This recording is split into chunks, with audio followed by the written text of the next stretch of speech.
Hey, Washington Commanders fans. We've got some hot news for you today. It's really unfair to put too much pressure on Jayden Daniels. The Commanders' success can't depend solely on him. Watch until the end to understand what I'm talking about.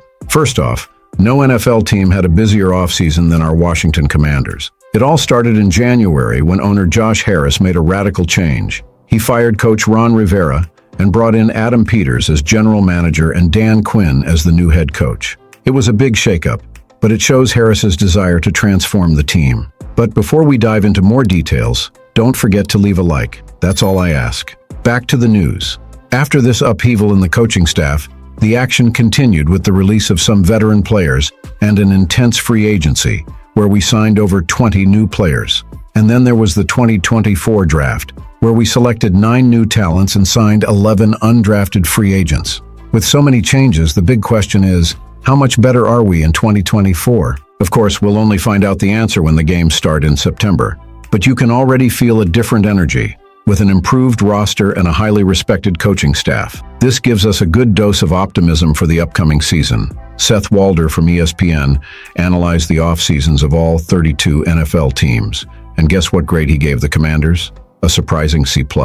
Now let's understand why. According to Walder, the Commanders are heading in a new direction with a new coach, and most importantly, a new quarterback, Jayden Daniels. The team's performance will heavily depend on how Daniels does, and that creates some apprehension. But, and there's always a but, Walder pointed out that the Commanders still have the second most cap space in the league and the third most in 2025, and they should have used more of these resources on the offensive line. Of the 5 projected starters, Brandon Coleman, Allegretti, Biadasz, Sam Cosmi, and Andrew Wiley, only Cosmi had an above-average pass block win rate last season.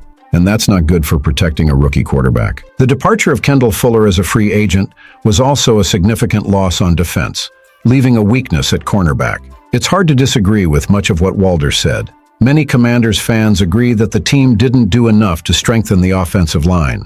Although we signed 2 free agents and drafted Brandon Coleman in the 3rd round, it seems there's still a lot to be done. The Commanders' success in 2024 will heavily depend on Jayden Daniels. It may seem a bit unfair to put so much pressure on a rookie, but the reality is that our roster is full of qualified talents. What really matters is whether the Commanders can protect Daniels. That's the big question.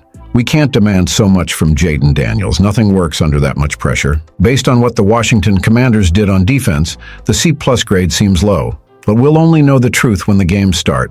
So, Commanders fans, what do you think of this C+ grade? And do you think Jayden Daniels will be able to perform well under so much pressure? Leave your opinions in the comments. Don't forget to subscribe to the channel, leave your like, and vote in our community.